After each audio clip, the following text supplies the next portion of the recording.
joining us in New York City, Chairman of the Republican National Committee, incoming Chief of Staff to the Trump White House, Reince Priebus. Reince, good to see you yesterday. Thanks for being on this morning. Happy to be on. Are we going to have more of the same? Wall Street running Washington? How is this administration going to do what it set out to do, which was work for the little guy, for the people left out in the cold by a rigged system?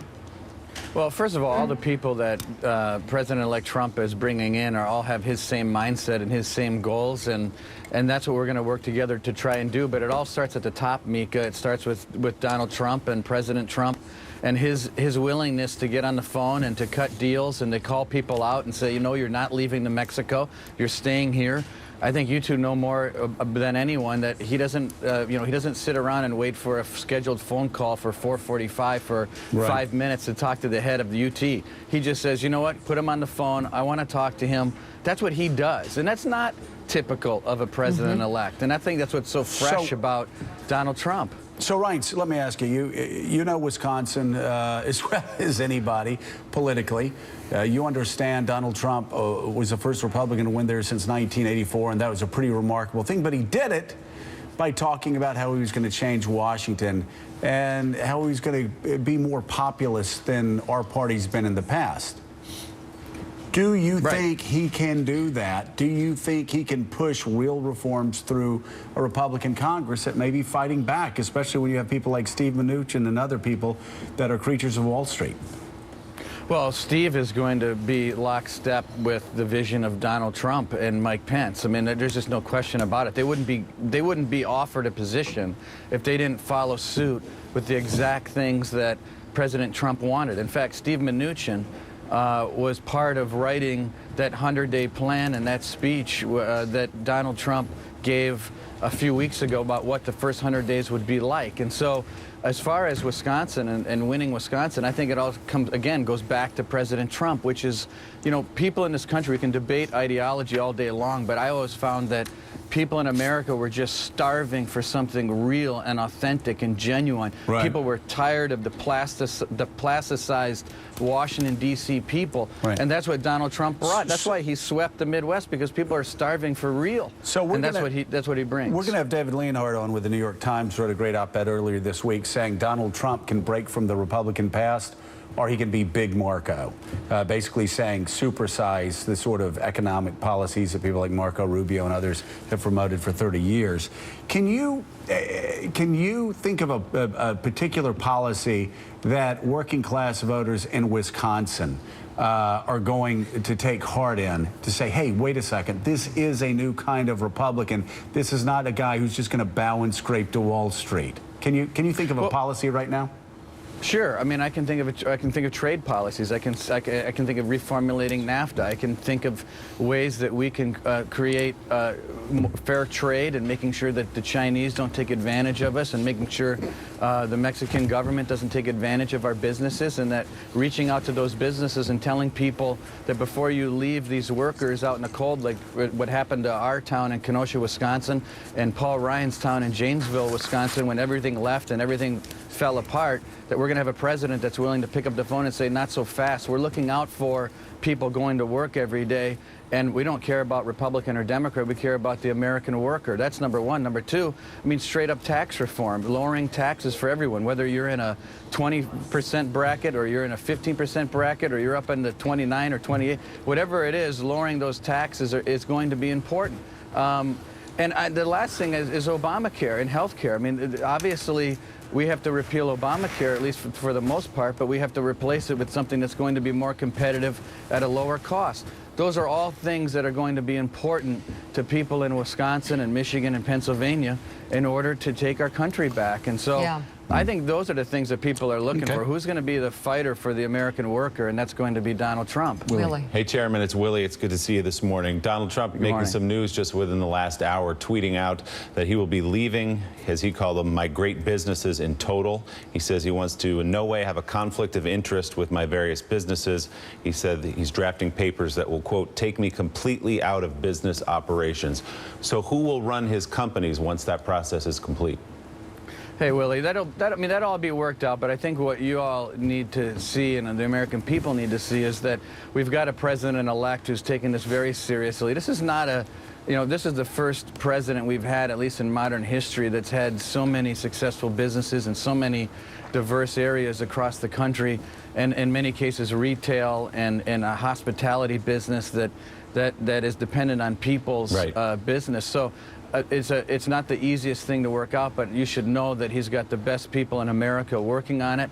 And I think what you see in those tweets is a person at the top that understands and is willing and showing the American people that he's working hard on it and he's taking it seriously to make sure that we comply with all the rules and laws and regulations that are in place. Right, Chairman. Even though those rules and regulations don't actually contemplate a situation like this. Well, it's a big deal what he does with the businesses. It's one thing to put it into a blind trust and truly to be disconnected from it, but it's an entirely different thing to turn it over to, say, Ivanka Trump or Don Jr. or Eric Trump and keep it in the family with people with whom obviously he will have constant contact, representing both his business and the White House. So do you think he'll turn it over to the family or put it into a blind trust? I'm not ready to reveal any of that, Willie, but here's the thing. I mean, he was elected by the American people with all of this knowledge in mind. I mean, there's nothing to be ashamed of. I mean, this is something that, in fact, was celebrated by the American people, that we wanted someone who understood business, who understood the tax code, I don't think he should be ashamed, but it's just important what happens next. There's nothing different today than there was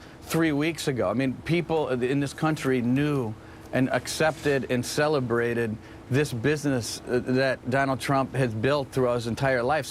So now we're working on making sure that all those conflicts are taken care of and doing the best job we can, given the fact that the laws actually are very vague and don't contemplate this scenario, but we're doing the best we can for the American people. You're confident one way or another he will separate himself from the businesses enough that the American public will see no conflict of interest between White House policy and the policies of his businesses.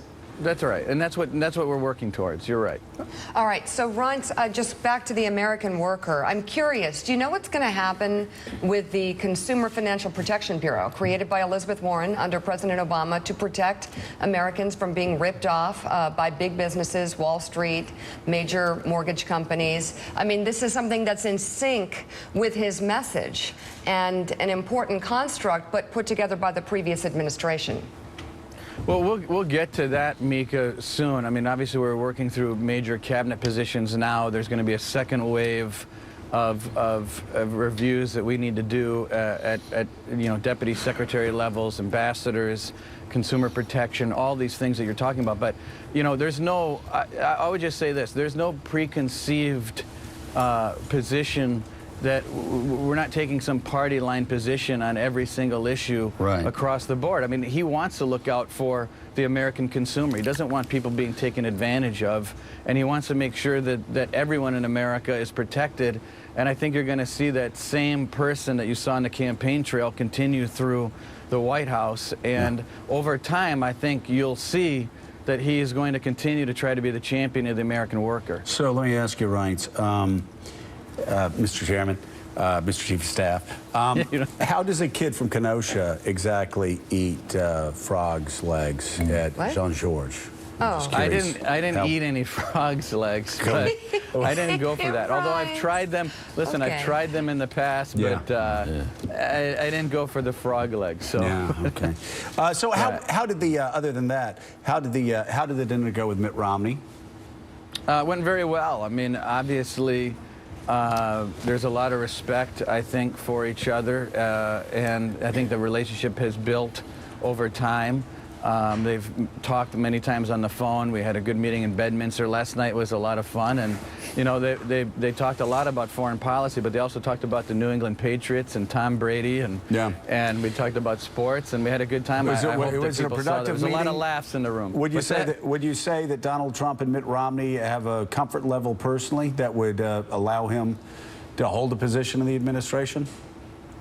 Well, I think so. I mean, I think it's getting to that point, but I would just caution that I don't think anything's imminent at this point. But certainly, what the people need to see, though, is President-elect Trump saying, "I'm going to talk to the best possible people in America and make the best decision I can." I mean, I talked to Rudy Giuliani, David Petraeus, Senator Corker, Mitt Romney, and many others. And so I just think it should be encouraging to people that we've got a president that's willing to say, look, I don't really care about the past. I just want to make sure that the best decisions are made for the American people. Yeah. Reince Priebus, thank you very much. Thanks for being on the show this morning. Thank you, Reince. You bet. Thanks, Chairman. You bet, guys. And now everyone else. I bet he had the frog legs. He I just didn't don't want him to think know he back. He's not a frog leg No, guy. I don't. He don't look like He one. didn't eat the frog leg. I mean, how can you go to a Packers still game? No, hears he's you. there. How can you go to a Packers game No, when he you only didn't. had frog leg? Look at that.